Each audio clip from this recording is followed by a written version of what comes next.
Bonjour tout le monde et bienvenue sur cette nouvelle vidéo. Je suis Adil Jawari, consultant réglementé en immigration canadienne reconnu par le ministère de l'Immigration, de la francisation et de l'intégration au Québec. Aujourd'hui, on va parler un peu de la deuxième étape de votre processus. Au fond, la vidéo précédente, on avait parlé un peu de la consultation initiale et comment dans la consultation initiale, on va déterminer un peu l'option qui s'offre à vous en matière d'immigration canadienne. On va aussi vous livrer ou vous délivrer un rapport de la consultation initiale lors d'une rencontre personnalisée qui dure 1 heure de temps, dans laquelle on va vous expliquer l'option qui a été déterminée pour vous dans le processus de l'immigration canadienne. Donc, à l'issue de la consultation initiale, il y a deux choix qui s'offrent à vous, bien sûr. Il y a des candidats qui décident de prendre le rapport de consultation initiale et d'entamer les démarches par eux-mêmes. Sachez bien sûr que c'est une possibilité pour vous. L'IRCC indique très bien dans son site internet que vous n'avez pas besoin d'être représenté par un avocat ou un consultant en immigration. Vous pouvez toujours entamer les démarches par vous-même si vous le souhaitez et pour éventuellement sauver des sous si vous n'avez pas les moyens de vous payer un avocat en immigration ou un consultant réglementé en immigration canadienne.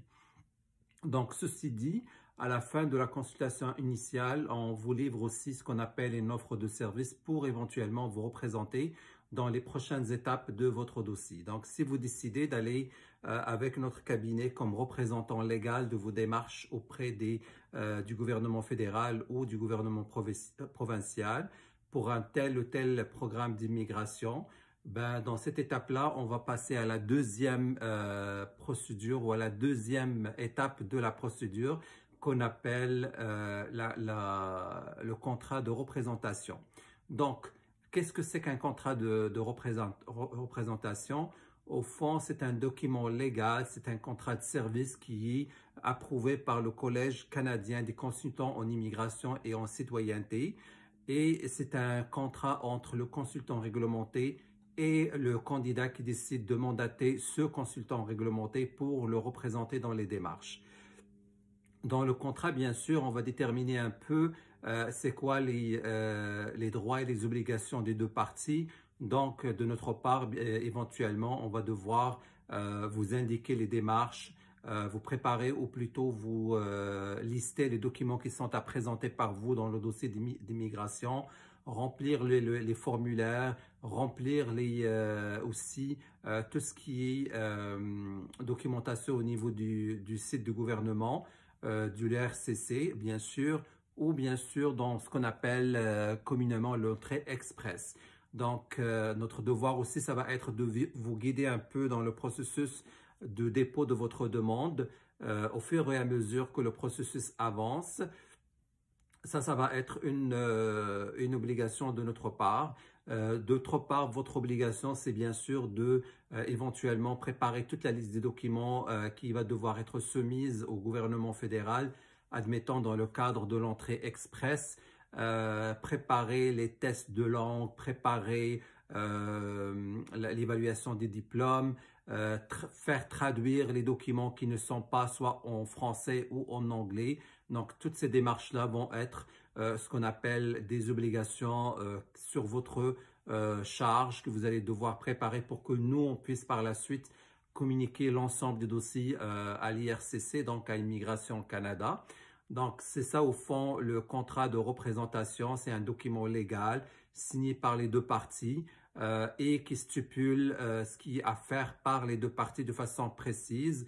C'est un contrat en quelques pages qui est institué ou qui est validé par le Collège des consultants canadiens en immigration et en citoyenneté, donc qui nous donne un peu les grandes lignes du contrat. Puis nous, on doit s'ajuster bien sûr en fonction de chaque candidat et de chaque situation en conséquence. Donc, le contrat de représentation, c'est au fond le document qui va permettre au cabinet légal d'un représentant ou plutôt d'un consultant réglementé en immigration ou un avocat en immigration d'entamer les démarches au nom du candidat. Le document est par la suite déposé dans votre dossier, vous gardez une copie et puis bien sûr il y a une copie qui reste dans le dossier pendant au moins les 6 prochaines années à partir de la date de la signature du contrat de représentation. C'est un contrat de service, bien sûr, et c'est un contrat de service rémunéré. Donc, une fois que vous avez finalisé avec nous l'étape de la consultation initiale et en fonction du programme dans lequel vous qualifiez, en fonction aussi du nombre de personnes dans le dossier, par exemple, vous êtes marié, vous avez des enfants, en fonction de ces éléments-là, il y aura bien sûr un ajustement au niveau des honoraires du contrat de représentation. Le tout aussi est expliqué par la suite dans le cadre d'une rencontre avec le candidat. Donc, avant la signature du contrat de représentation, il y a une deuxième rencontre qui se fait avec le candidat pour lui expliquer vraiment toutes les clauses du contrat pour qu'il puisse vraiment signer en bonne connaissance de cause. Ça, c'est un élément très important. Et une fois que le contrat de représentation est signé, le candidat devient officiellement un client de notre cabinet d'immigration. Puis bien sûr, il va avoir droit aussi à des rencontres de suivi. Il va aussi avoir droit à des communications de suivi pour le tenir informé de l'ensemble des démarches qui ont été effectuées et aussi le cheminement de son dossier auprès du gouvernement fédéral ou auprès, admettons, d'une province, si on est allé avec un programme provincial, admettons. Donc, le tout s'est fait comme dans le cadre d'une deuxième étape. Rappelez-vous, on a fait la première étape qui est la consultation initiale. Vous avez accepté l'offre qui a été remis à vous avec le rapport de la consultation initiale. Vous l'avez accepté. Vous avez décidé de prendre les services d'un consultant réglementé en immigration canadienne et non pas aller par vous-même dans les démarches de l'immigration. La deuxième étape, c'est vraiment le contrat de représentation et le contrat de service par lequel vous allez nous mandater pour entamer les procédures pour votre compte. Désolé, parfois je me répète, mais je me répète parce que j'ai aussi remarqué qu'il y a plusieurs questions qui reviennent dans les commentaires des candidats. Et puis ces questions-là sont souvent répondues dans la même vidéo, dans la même présentation. Donc, lors de la même vidéo, j'essaye de répéter au maximum pour que je puisse m'assurer de la compréhension de ce que j'avance au niveau de la vidéo. Donc aujourd'hui, on a parlé de la deuxième étape qui est l'étape du contrat de représentation signé entre le consultant réglementé et le candidat à l'immigration canadienne. Bien sûr, si vous avez besoin de plus d'informations, je vous invite à écouter le reste des vidéos qui sont sur la chaîne. Ça va vous permettre d'avoir une idée sur comment ça se déroule le processus. Les prochaines vidéos qui vont suivre celui-là, on va aller plutôt dans l'explication de certains programmes d'immigration qui existent en ce moment.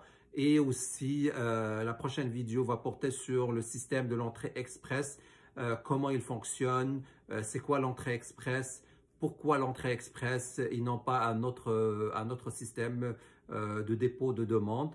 Donc tout ça, ça va être dans la prochaine vidéo.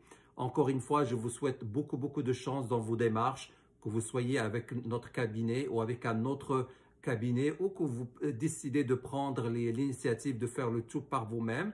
Sachez aussi que sur le site du ministère de l'immigration canadienne, qu'on appelle communément le IRCC, vous avez accès à l'ensemble des informations, l'ensemble des programmes de l'immigration canadienne et sur le site de l'IRCC, les conditions d'admissibilité, les procédures, comment remplir le formulaire, le tout est vraiment déjà sur le site du IRCC. Donc, vous avez, si vous êtes à l'aise, soit en français, soit en anglais, avec les formulaires ou avec l'interprétation légale des indications qui sont sur le site IRCC, vous pouvez aussi procéder par vous-même. Donc, je vous souhaite beaucoup de chance et on se retrouve à la prochaine vidéo. Merci beaucoup.